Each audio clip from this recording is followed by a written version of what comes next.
제가 성도님들 보면 참 마음이 좀 짠하고 안쓰러울 때가 많이 있습니다. 뭐 하루 이틀이 아니라 한두 해가 아니라 제가 사역을 하고 또 목회를 하면서 많은 성도님들 만나면 다 기도 제목이 있으세요. 기도 제목 없는 분들이 없습니다. 우리가 알지 못하는 인생의 복잡하고 또 어렵고 힘든 문제들을 다 한 가지씩 아니면 그 이상씩 다 갖고 있는 분들 보면서 참 마음이 안쓰럽고 또 스스로도 힘들 때가 많이 있습니다. 그런 삶의 그런 애로사항 때문에 좀 안쓰럽기도 하지만 때로는 그분들의 신앙이 약한 것을 볼 때 또 마음에 저에게 힘듦이 느껴질 때가 있습니다.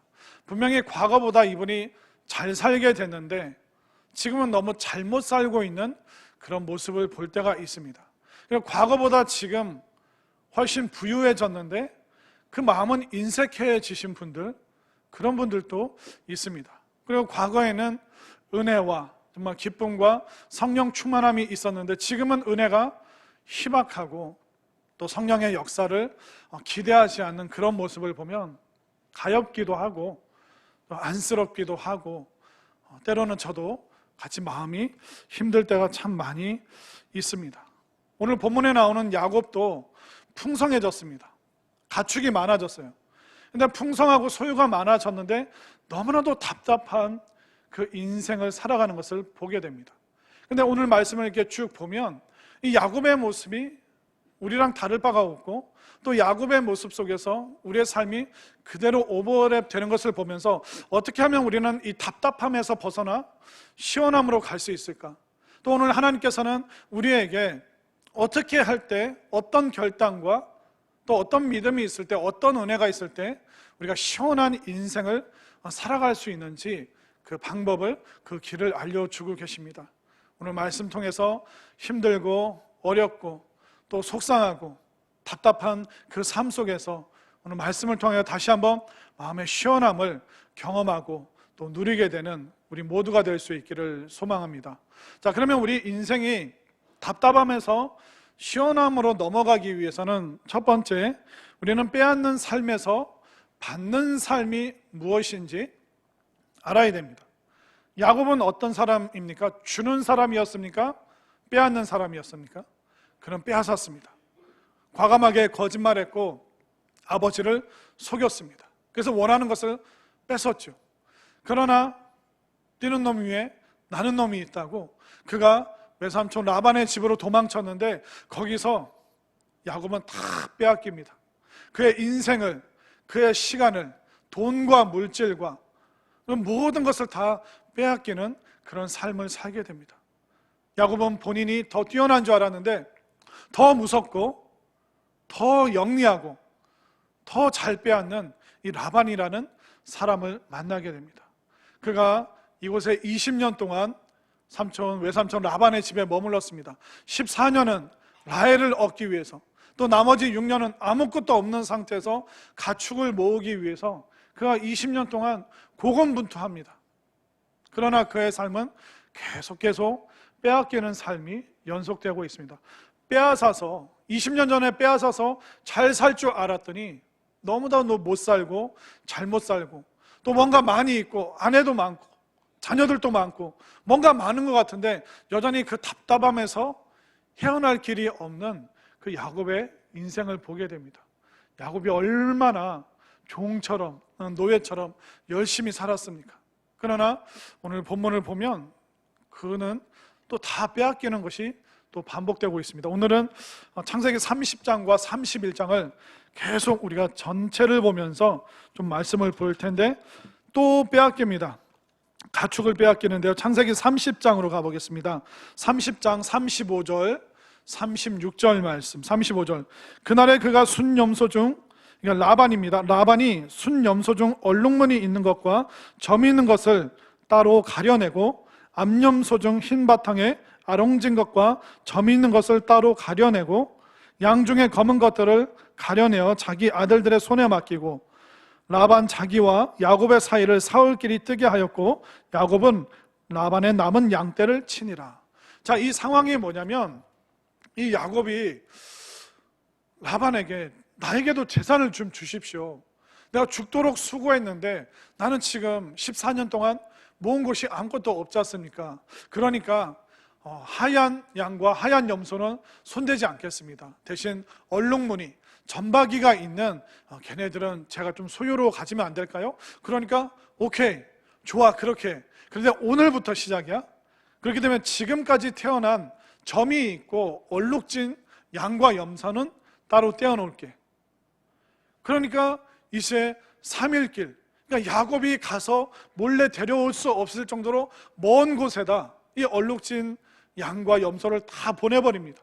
그리고 이제 야곱은 라반의 흰 양과 흰 염소를 데리고 이제 다시 시작해야 되는 거예요. 그러니까 14년 동안 죽을 고생을 했는데 이제 또 다 빼앗기고 0에서부터 제로에서 다시 시작하게 되는 너무나도 답답하고 허망한 시간을 지금 야곱이 보내고 있습니다. 그는 아무것도 가진 게 없어요. 계속 라반에게 속기만 합니다. 빼앗기기만 합니다. 얼마나 많이 속았냐면 창세기 31장 7절 말씀으로 가볼까요? 7절, 그대들의 아버지가 나를 속여 품삯을 10번이나 변경하였느니라. 한몫 떼어줄게, 가축 줄게, 재산 줄게. 근데 1년만 더 해줘, 조금만 더 수고해줘. 계속 그 계약 사항을 어기고 연장하고 줄 듯 안 주고 무려 14년 동안 10번이나 넘게 당신의 아버지가 나에게 약속을 지키지 않았습니다. 이제 나는 다 빼앗기고 0에서부터 다시 시작해야 됩니다. 야곱은 잘 빼앗았는데 이제는 다 빼앗기는 너무나도 힘든 시간들을 보내고 있습니다. 그러면 뭐 없을 수 있어요.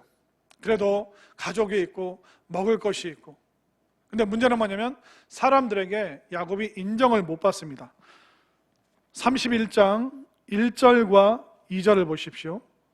야곱이 라반의 아들들이 하는 말을 들은즉 야곱이 우리 아버지의 소유를 다 빼앗고 우리 아버지의 소유로 말미암아 이 모든 재물을 모았다 하는지라. 야곱이 라반의 안색을 본즉 자기에게 대하여 전과 같지 아니하더라. 얼마나 허망합니까? 아니 그 라반과 그 레아와 라헬 말고도 남자 형제들이 많이 있었어요. 근데 본인이 14년 동안 20년 가까운 그 세월 동안 정말 죽어라 수고했는데 아무도 알아주지 않는 거예요. 그 야곱, 그 우리 아버지 때문에 저 가축이 생기고 야곱 결국 우리 아버지 거 뺏어간 거 아니야? 그 아들들이 좋지 않은 말로 또 유언비어로 계속 야곱을 공격합니다. 우리가 공동체나 회사에서나 가족, 일가, 친지 중에서도 불편한 사람 하나만 있잖아요. 와, 그 자리가 참 힘듭니다.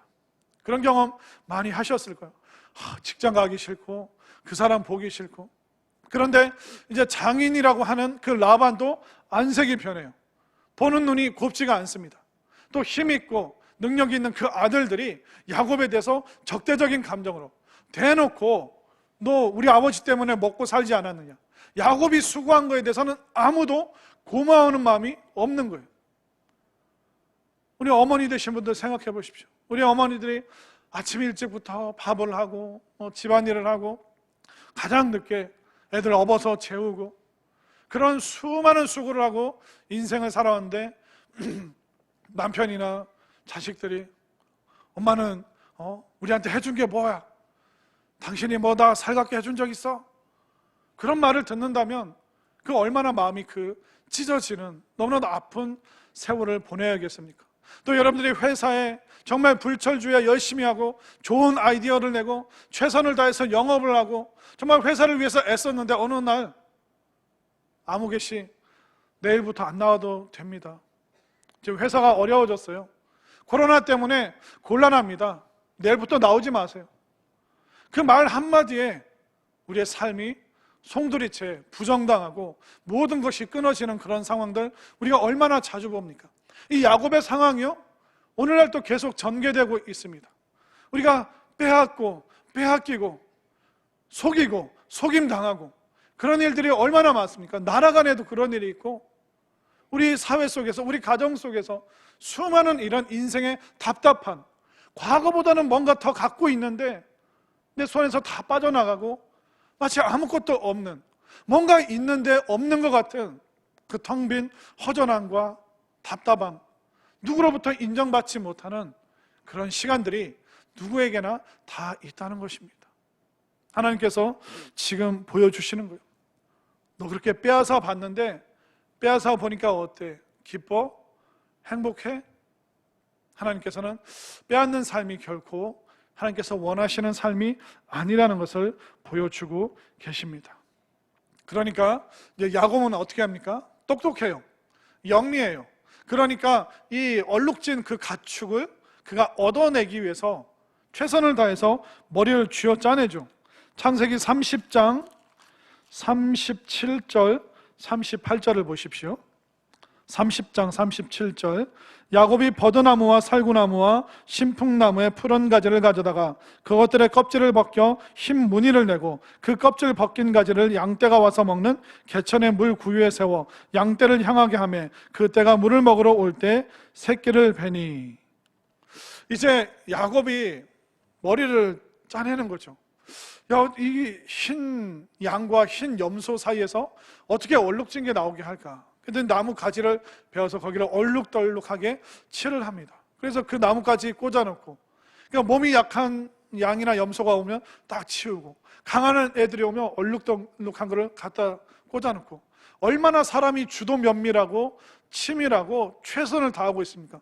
그것을 라반이 눈치 못 채게 아주 세밀하게 그 일들을 합니다. 근데 실제로 양이 흰 양과 흰 염소 사이에서 얼룩진 것들이 막 생겨나기 시작했습니다. 근데 제가 이 전도사 시절에 이 말씀을 보다가 그때 그 물리학을 전공하고 그 자연과학 쪽을 이제 공부하신 분이 교사분으로 계셨어요. 그래서 이제 고등부 교사로 계셨는데 그분에게 물어봤어요. 집사님, 이게 유전학적으로 이게 맞는 건가요?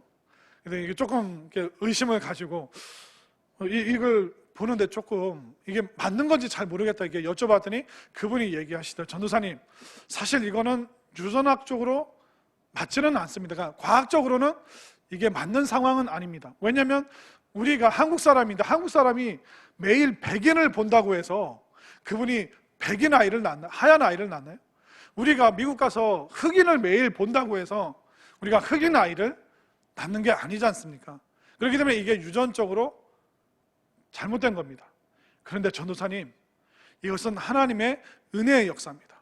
아무리 물리에 대해서, 우주에 대해서, 자연에 대해서 공부를 해도 공부를 하면 할수록 정말 이 과학으로 설명할 수 없는, 전도사님, 생명이 잉태되고 생명이 태어나고 하루하루 호흡하면서 살아가고 그리고 생명이 사그라드는 거, 이거 과학으로 설명 안 됩니다. 그 작은 DNA 그 하나만 봐도, 그 세포 하나만 봐도 그 속에 생명력이 어떻게 존재할 수 있는지 우리는 설명할 수 없습니다. 과학자들이 하는 것은 하나님께서 보여주시는 영역만큼만 볼 수 있고 그 하나님의 그 궁극의 이치를 향해서 나아가지만 저희들은 다 설명할 수 없습니다. 개미가 어떻게 자기 몸무게, 무게 7배, 8배 되는 거 그걸 어떻게 들 수 있습니까? 그걸 어떻게 설명하겠습니까? 과학자들은 개미만 봐도 은혜를 받고 경탄하게 되고 조물주에 대해서, 우리가 믿는 그 하나님에 대해서 경배하지 않을 수 없습니다. 그리고 우리가 유전자 조작을 해서 감자를, 또 그 감자 줄기에서 토마토 나오게 할 수 있습니다. 우리 창조주 하나님께서 생명을 살리시고 부여하시고 죽은 자도 살리시는 전능하신 하나님께서 이 유전자 얼마든지 뛰어넘어서 하나님께서는 은혜로 이 모든 것을 야곱에게 허락하신 겁니다. 제가 그 들으면서 아멘 아멘 아멘. 전도사님이 집사님 얘기 들으면서 그분의 신앙 고백 들으면서 집사님이 나보다 믿음이 더 좋아요, 더 확실한 믿음 가운데 계시네요, 아멘 아멘 하면서 막 기쁘고 감사했던 적이 있습니다. 야곱은 빼앗았어요. 집요하게 자신의 재주와 능력과, 이게 무속신앙인지 과학인지 뭐 정리가 안 되죠. 그러나 할 수 있는 한 최선을 다했어요. 그러나 마지막에 야곱이 깨닫는 게 뭐예요? 이 모든 것은 하나님의 은혜구나. 내가 아무리 발버둥쳐도 안 되는데 하나님이 하시고자 하면 이 불가능한 영역 속에서도 하나님께서 가능한 역사를 만들어 주시는구나. 야곱이 솔직하게 고백합니다. 창세기 31장 8절 9절을 보겠습니다. 31장 8절 9절. 그가 이르기를 점 있는 것이 내 삭시 되리라 하면 온 양떼가 낳은 것이 점 있는 것이요 또 얼룩무늬 있는 것이 내 삭시 되리라 하면 온 양떼가 낳은 것이 얼룩무늬 있는 것이니 하나님이 이같이 그대들의 아버지를 가축을 빼앗아 내게 주셨느니라. 신앙 고백인데 좀 어색하죠. 하나님께서 하셨는데 그의 삶이 빼앗는 삶이다 보니까 계속 빼앗기다가 하나님께서 주시니까 이제 하나님이 빼앗아서 나한테 주신다. 그러니까 야곱의 신앙의 수준, 표현의 수준이 그거밖에 안 되지만 야곱의 솔직한 고백이 뭐예요? 양이 새끼를 낳을 때마다 점박이를 낳는다는 거예요. 그러니까 이거는 하나님의 역사다. 본인이 가축의 전문가예요. 수많은 양떼와 염소떼를 길러봤어요. 이거는 불가능의 영역인데 하나님 말고는 이거 하실 수 있는 분이 없어. 내가 아무리 노력했어도 어떻게 이런 일이 있을 수 있는가? 이거는 하나님의 은혜야. 근데 하나님의 은혜라는 표현은 모르고 그런 하나님이 빼앗아서 나에게 주신 것이야. 결국 하나님께서 이 사건을 통해서 보여주시는 게 뭡니까? 야곱, 빼앗는 삶 살지 마. 내가 너에게 부어주는 거, 하늘로부터 내려주는 그것을 통해서 네가 풍성해지고 또 네가 잘 살았으면 좋겠다. 이제 빼앗는 거 멈추고 내가 너에게 주는 걸로 네가 살았으면 좋겠다라고 말씀하고 있으십니다. 여러분들 혹시 천수답과 수리답이라는 걸 아십니까? 그러니까 농업이나 이게 농사를 모르시면 잘 모를 텐데 이 천수답이 뭐냐면 하늘 천자와 물 숫자입니다. 그러니까 천수답은 하늘에서 내리는 그 비를 통해서 농사를 짓는 땅을 천수답이라고 이야기를 합니다. 수리답은 뭐냐면 물의 이치, 물의 이론에 대해서 깨달아서 강물을 끌어오고 저수지를 만들고 물은 높은 곳에서 낮은 곳으로 가니까 여기에 큰 땅을 파서 여기에 물을 모아서 필요할 때 써야지. 어떻게 보면 인간의 최선의 노력이 들어간 그 과학의 결실이 바로 수리답이라고 이야기를 합니다. 그러나 아무리 수리답을 많이 만들고 강의 물길을 이쪽으로 틀어도 궁극적으로 하늘에서 비가 내리지 않으면 농사 못 짓습니다. 하나님께서는 이스라엘 백성들에게 이 수리답의 삶이 아니라 천수답, 이쪽으로 계속 인도하셨어요. 애굽에서는 나일강 물줄기가 풍부했습니다. 그 옆에만 있으면 먹고 사는데 지장 없었어요. 하나님을 의지하지 않고 자신의 모든 노력을 거기에 집어넣어서 소득을 얻어냈습니다.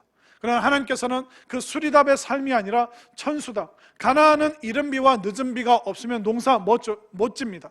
그곳으로 인도하셔서 하늘을 바라보고 내가 쥐어짜내서 그렇게 사는 것이 아니라 빼앗아서 사는 것이 아니라 정말 하나님께서 주시는 그 이른 비와 늦은 비, 하늘에서부터 내리는 그 비를 통하여 살아가는, 그러니까 빼앗는 삶이 아니라 받는 그 삶을 살아가는 그 비결에 대해서 알려주시기 위해서 이스라엘을 끊임없이 수리답에서 천수답으로 인도하시는 것을 보게 됩니다. 결국 우리의 고백이 뭐가 되어야 되냐면 하나님의 은혜입니다. 하나님이 하셨고 하나님이 인도하셨습니다. 제가 여러분들 열심히 살지 말라는 게 아니에요. 수리답도 많이 만드십시오. 최선을 다해서 사십시오. 그러나 본질적으로 위로부터 내려오는 그 비가 없으면 저수지도 마르고 강물도 마를 수밖에 없는 거예요. 내가 주어진 영역에서 최선을 다하지만 결국 위에서부터 부어주셔야지 내가 살아가는구나. 하나님의 은혜가 있어야지만 내가 살아가는구나.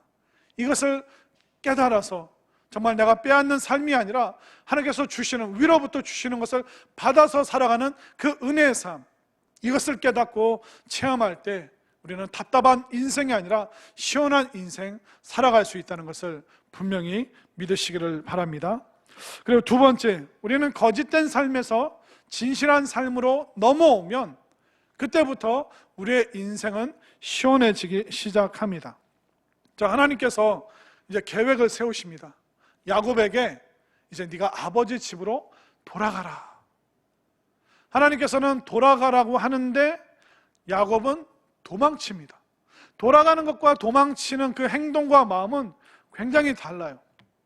그리고 아내들에게 하나님의 말씀을 사실 있는 대로 그대로 전하는 것이 아니라 그가 각색해서 하나님의 말씀을 쏙 빼고 잘못된 감정으로 이제 돌아가게 되는데, 이때부터 이제 또 문제가 생깁니다. 자꾸 거짓된 삶으로 들어갑니다. 자, 창세기 31장 13절을 볼까요? 13절, 나는 베델의 하나님이라 내가 거기서 기둥에 기름을 붓고 거기서 내게 서원하였으니 지금 일어나 이곳을 떠나서 내 출생지로 돌아가라. 하나님의 말씀은 심플해요. 네 아버지 집으로 돌아가라. 그런데 아내들에게, 레아와 라헬에게 말할 때는 그가 하나님의 말씀을 있는 그대로 전하질 않습니다. 떠나야 되는 이유에 대해서, 하나님에 대해서 언급하는 것이 아니라 라반이 싫어서, 외삼촌이 싫어서, 장인 어른이 싫어서 나 여기서 못 산다. 그러니까 하나님의 뜻은 슬며시 빼고 자신의 감정을 다 집어넣습니다. 왜 그러냐면 그 이유가 14절 15절을 보십시오. 라헬과 레아가 그에게 대답하여 이르되 우리가 우리 아버지 집에서 무슨 분깃이나 유산이 있으리요? 아버지가 우리를 팔고 우리의 돈을 다 먹어버렸으니 아버지가 우리를 외국인처럼 여기는 것이 아닌가. 라헬과 레아가 들은 말이 이건 거예요. 야곱은 하나님께서 나보고 떠나라고 하셨는데 하면서 본인이 진짜 하고 싶었던, 당신들 아버지가 다 빼앗아갔지 않았냐? 우리 재산을 다 삼키지 않았느냐? 나는 맨날 속임당하고 10번이나 그 모든 계약을 어겼는데 내가 더 이상 여기 살 필요가 있어? 나 여기 떠나겠다.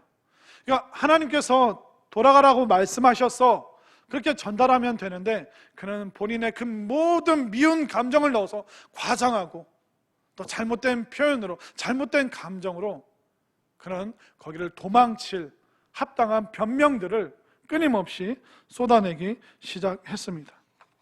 결국 하나님의 인도하심이 없고 본인이 도망치는, 돌아가는 것이 아니라 도망치는 것을 선택하고 있습니다. 자, 그가 어떻게 도망쳤는지 한번 보겠습니다. 자, 18절 말씀을 볼까요? 18절, 그 모은 바 모든 가축과 모든 소유물, 그가 밧단 아람에서 모은 가축을 이끌고 가나안 땅엔 그에 있는 아버지 이삭에게로 가려 할세. 자, 20절로 가보겠습니다. 야곱은 그 거취를 아람 사람 라반에게 말하지 아니하고 가만히 떠났더라. 자, 가만히 떠났다는 이 행동이 뭐라고 표현되나 볼까요? 21절, 그가 그의 모든 소유를 이끌고 강을 건너 길르앗산을 향하여 도망한 지 3일 만에 야곱이 도망한 것이 라반에게 들린지라. 23절, 라반이 그의 형제를 거느리고 7일 길을 쫓아가 길르앗산에서 그에게 이르렀더니. 도망가고 도망하고 쫓아가고 쫓아가고, 마치 스릴러 영화, 저쪽 상대편에 잡히지 않기 위해서 요리조리 도망가는 그런 액션 영화를 보고 있습니다. 지금 이게 원수와 원수 사이에서 일어난 것이 아니라 장인과 사이, 아버지와 딸들 사이에서 일어나고 있는, 가족 안에서 일어날 수 있는 정상적인 일입니까? 아버지와 딸과 그 사이를 쫓아서 추격해서 도망치는 그들을 잡아내기 위해서, 이게 감히 도망가? 나를 속이고 나에게 말 이런 방법도 없이 도망가? 이 괘씸한 거 봐라. 그 미움과 증오 속에서 도망가고 또 한쪽은 쫓아가고 추격하고, 마치 사냥감을 사냥하듯이 너무나도 잔인한 일이 지금 벌어지고 있습니다. 근데 이게 언제 있었던 일인지 아세요? 20년 전에 형 에서가 안색이 변하니까 그 길로 주랭랑을 칩니다. 20년 전에 집에서 도망쳤는데 이제 또 본인이 20년 동안 살았던 그 집에서 하나님은 돌아가라고 말씀하셨는데 이제 또 도망치고 있는 거예요. 20년 전이나 지금이나 야곱은 변한 게 하나도 없는 거예요. 다를 바가 하나도 없는 거예요. 속고 속이고 빼앗고 빼앗기고 20년 동안 변한 게 하나도 없이 똑같이 지금 살아가고 있습니다. 너무나도 답답하고 안타깝고 불쌍하고 가엾지 않습니까? 근데 이게 우리의 삶과 내 마음과 다를 뼈가 별로 없습니다. 자, 야곱은 그렇다고 쳐요. 야곱은 도망쳤고 20년 동안 변한 바가 없어요. 그런데 라헬이 안 해도 될 엉뚱한 일을 벌이고 있습니다. 라헬도 대단해요. 자, 17절부터 19절을 보십시오. 17절, 야곱이 일어나 자식들과 아내들을 낙타에 태우고, 자, 타고 가면 되는데 19절로 가보겠습니다. 19절, 그때 라반이 양털을 깎으러 갔으므로 라헬은 그의 아버지의 드라빔을 도둑질하고. 딸이 아버지에게 할 일입니까? 아버지 것을 가져갔다가 아니라 성경은 도둑질했다라고 말하고 있습니다. 라헬의 마음이 야곱과 똑같다는 거예요. 부창부수. 시간이 지나면서 너무나도 둘이 닮아버린 겁니다. 근데 이 드라빔이 뭐냐면 우상입니다. 찰흙이나 그런 진흙으로 만든 사람의 손바닥 크기 정도의 인간의 형상인데, 그냥 찰흙으로 아이들이 만든 것 같은 그런 모양이에요. 그런데 그 고대 근동에서는 이런 드라빔을, 작은 우상들을 그 집안의 신주단지 모시듯이 모셔놓고, 이 드라빔이 상속권이에요.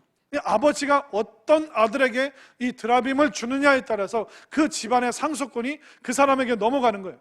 예전에 시어머니들이 그 곡간 열쇠를 며느리에게 전달하는 그 전달식, 이 집의 모든 소유가 너의 것이다.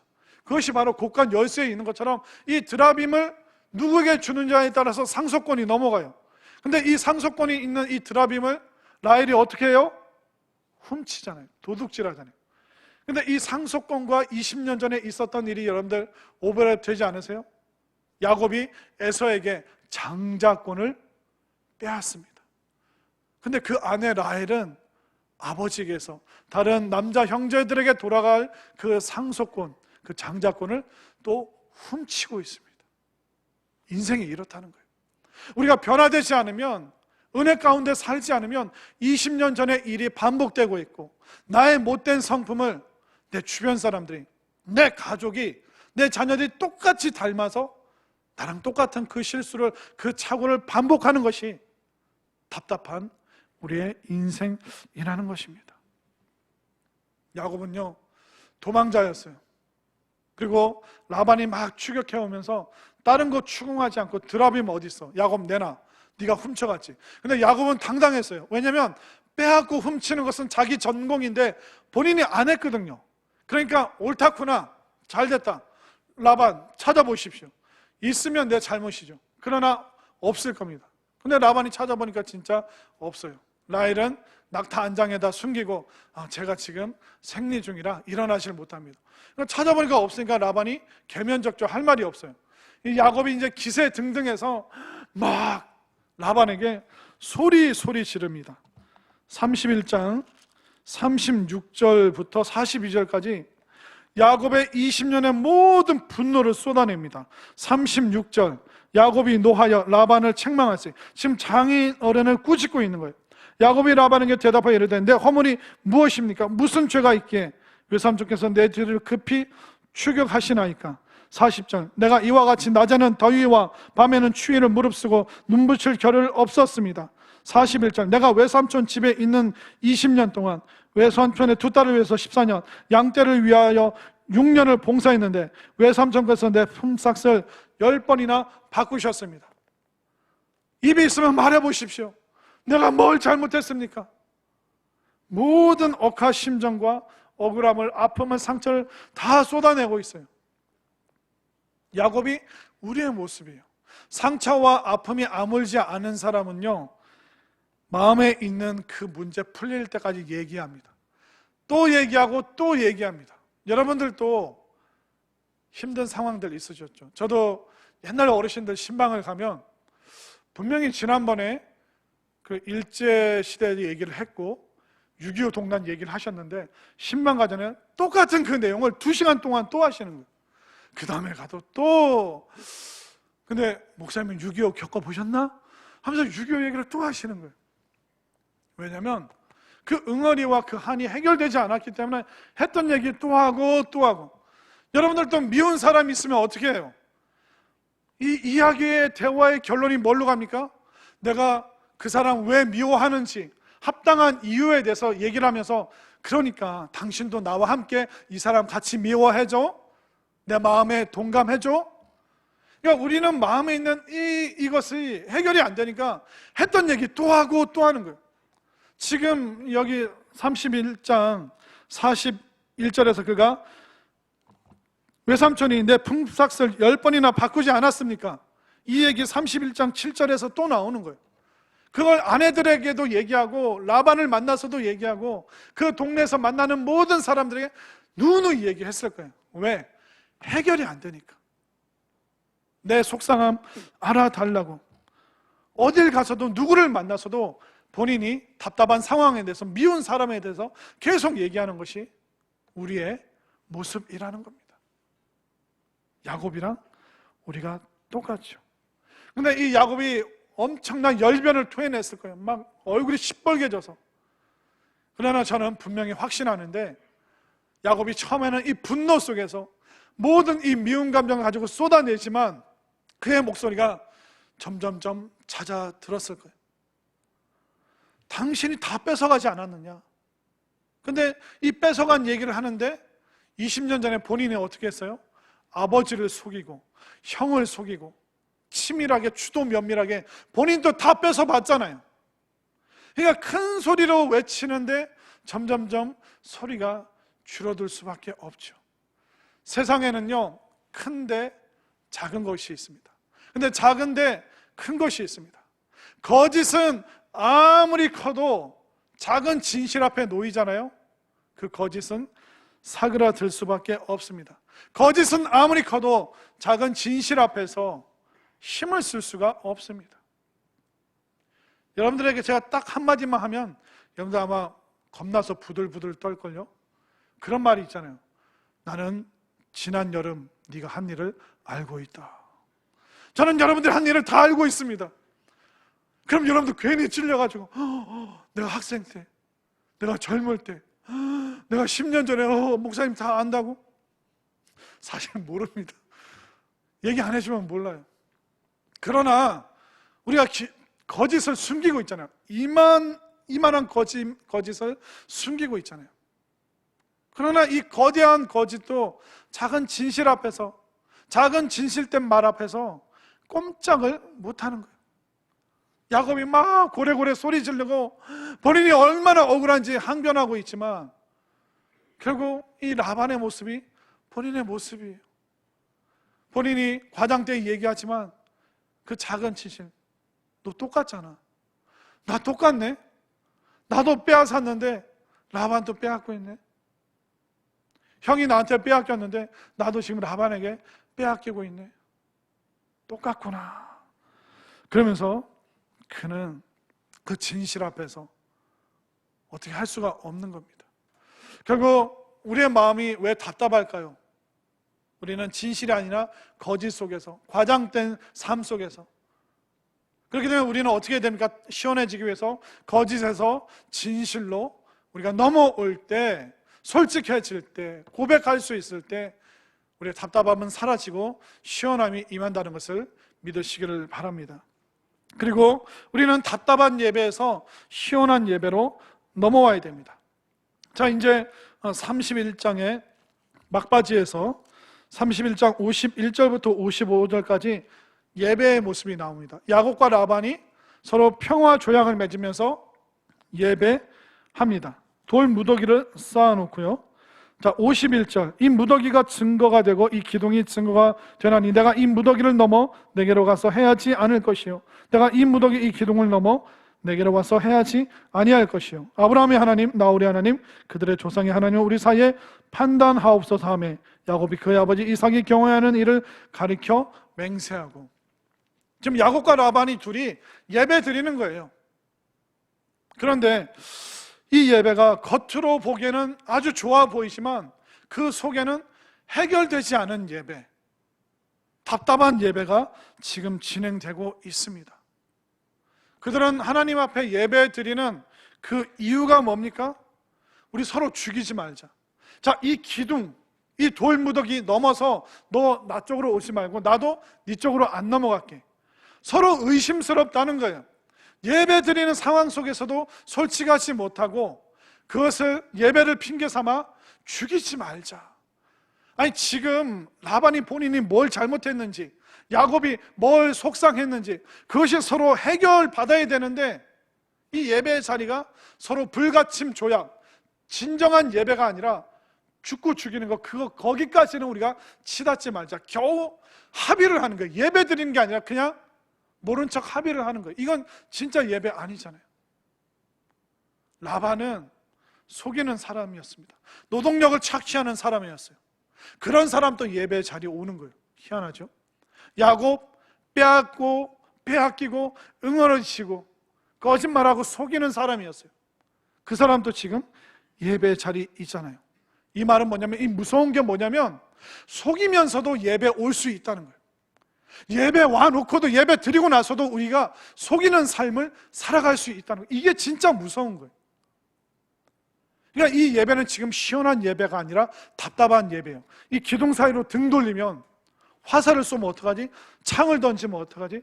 등을 돌리고 서로 헤어지는데도 불안함을 견딜 수 없는, 문제가 해결되지 않은 상태에서 이 예배가 종료되고 있다는 거예요. 여러분들 예배 드렸습니까? 예배 드리고 있습니까? 근데 만약 하나님께서 나는 네가 드리는 예배 안 받았다 그렇게 말씀하시면 여러분들 어떻게 할 거예요? 하나님께서 어떤 예배를 받으시고 어떤 예배는 안 받으실까요? 여러분들이 진실된 마음으로 예배 드리지 않으면, 여러분들은 드렸다고 하는데 하나님은 나는 한 번도 네 예배 받은 적 없다라고 말씀하실 겁니다. 이 자리에는 앉아 있는데, 이 예배 형식 안에는 들어와 계신데, 여러분들의 마음이 다른 곳에 가 있다면, 생각이 엉뚱한 곳에 가 있다면, 말씀 앞에 반응하지 못한다면, 과연 그 예배 내가 드리긴 했는데 하나님이 받으셨다라고 여러분들 확신할 수 있겠습니까? 속이는 사람들도 예배 자리에 올 수 있다니까요. 예배 드려놓고도 갈라져서 서로 또 속일 수 있다는 거예요. 이게 무서운 거예요. 우리는 죽은 예배, 이거 살려야 되는 거예요. 죽은 예배가 살아나는 예배가 되어야 될 줄로 믿습니다. 답답한 예배가 시원한 예배가 되어야 될 줄로 믿습니다. 거짓된 예배가 진실된 예배로 회복될 줄로 믿습니다. 그러면 어떻게 하면, 왜 이게 예배가 답답한 예배가 되는가? 하나님 앞에 고백하지 않으니까, 하나님 앞에 솔직하게 토로하지 않으니까. 시원한 예배가 되는 것은 하나님 앞에 솔직할 때, 그 말씀 앞에 정직하게 반응할 때, 그때 우리는 답답한 예배가 아니라 시원한 예배 드릴 수 있는 거예요. 라반은 지금 예배 자리에서 솔직하지 않아요. 미안하다는 얘기 안 합니다. 야곱도 속상하고 어렵고 힘든 거 하나님 앞에 고백하지 않고 있습니다. 야곱은 자신의 문제를 말하지 않아요. 진짜 예배라면 야곱이 어떻게 해야 될까요? 하나님, 저 힘들어 죽겠어요. 못 살겠어요. 더 이상 빼앗기는 거, 속고 속이는 거 힘들어요. 20년 전이나 지금이나 변한 바 없는 나, 이 마음 가눌 방법이 없어요. 하나님, 나 어쩌면 좋습니까? 조금 더 변화되지 않은 그 고생을 해놓고도 여전히 도망자의 삶을 살아야 되는, 하나님, 나 어떻게 하면 좋습니까? 그러면 그게 진짜 참된 예배, 시원한 예배, 진실한 예배, 살아있는 예배가 되는 것이죠. 근데 여러분들 교회 와서도 아무 문제 없는 척, 거룩한 척, 그렇게 여러분들이 예배 드린다면 여러분들은 답답한 예배 가운데, 죽어있는 예배 가운데 머물러 있는 것입니다. 여러분들 하나님 앞에서 언제까지 체면 차리실 겁니까? 하나님 앞에 솔직하게 고백하지 못한다면 어디 가서 누구에게 그 하소연을 한들 그 문제가 해소가 되겠습니까? 시원한 예배, 살아있는 예배는 어떤 예배일까요? 하나님, 제가 지금 좀 힘듭니다.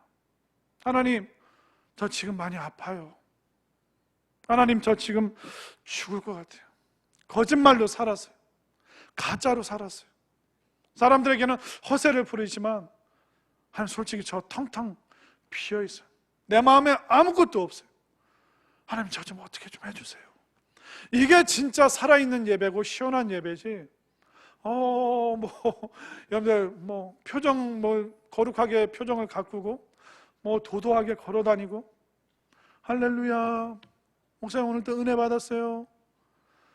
그런 교양 있는 표현을 한다고 해서 여러분들이 진실된 예배를 드린 게 아니에요. 여러분들 솔직하게 반응하셔야죠. 하나님 너무 힘들어요. 하나님 죽을 것 같아요. 좀 살려주세요. 사람들의 문제가 뭔지 아세요? 어려운 상황일수록 하나님 앞에 나와야 되는데 어렵고 힘들어지면 교회를 안 나와버려요. 이거 이상한 거 아닙니까? 여러분들 몸이 아프면 어디로 갑니까? 병원 가잖아요. 아프면 아플수록 의사를 찾아가잖아요. 어떻게 해서든 이걸 해결받기 위해서 양방도 가고 한방도 가고 서울도 가고 용하다는 의사는 다 찾아가잖아요. 그거 해결을 받으려고. 법적인 문제 있으면 어떻게 하십니까? 변호사 찾아가잖아요. 이 변호사와 상의해서 안 되면 또 다른 사람 찾아가잖아요. 그 문제 해결을 받기 위해서. 근데 왜 여러분들 인생에 문제가 있으면 교회 안 나와버립니까? 왜 예배를 안 드려버립니까? 인생의 문제를 해결해 주실 수 있는 분이 하나님이시라면 그분 앞에 어떻게 해서든 죽기 살기로 나와야 되는 거 아니에요?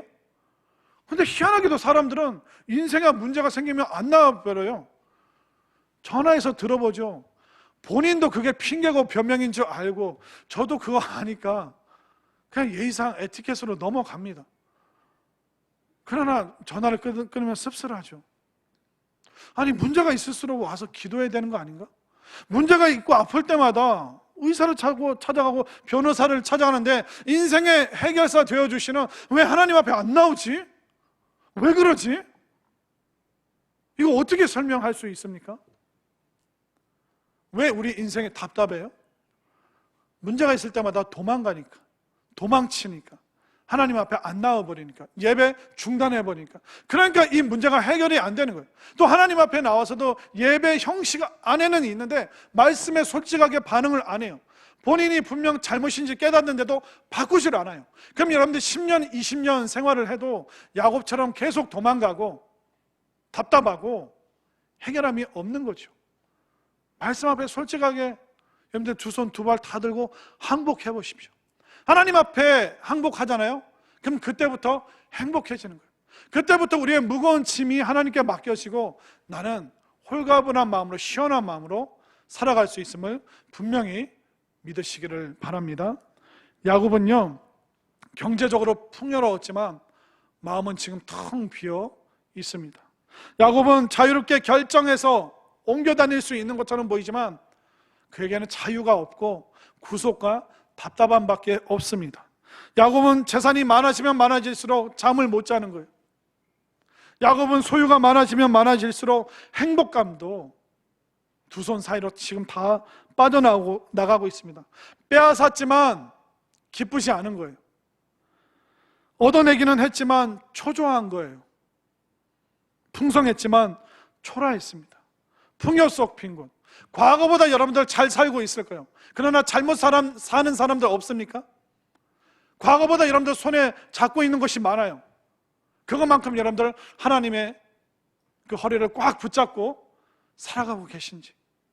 까딱 잘못하면 세상의 흐름에 휩쓸려 가는 거 한순간이에요. 우리가 하나님 그 허리를 부여잡지 않으면 언제든지 우리는 떠밀려 가게 돼 있고 떠내려갈 수밖에 없는 것이죠. 풍요 속 빈곤, 갈팡질팡하는 이 야곱의 모습이 우리의 모습과 다를 바 없습니다. 상황이 어려울수록 하나님 앞으로 나오십시오. 어렵고 힘들고 답답할수록 더 예배드리시고 더 여러분들 기도의 자리를 찾아오시기를 바랍니다. 그때 하나님께서 여러분들의 답답함을 다 해결해 주시고 시원함으로 살아있는 예배로 정말 기쁨과 감사가 넘치는 예배로 가득가득 채워주셔서 여러분들의 인생을 시원케 하시는, 우리 인생의 문제를 해결해 주시는 이 하나님을 만나고 다시 한번 경배하고 예배하고 기뻐할 수 있는 우리 모두가 될 수 있기를 간절히 소망합니다.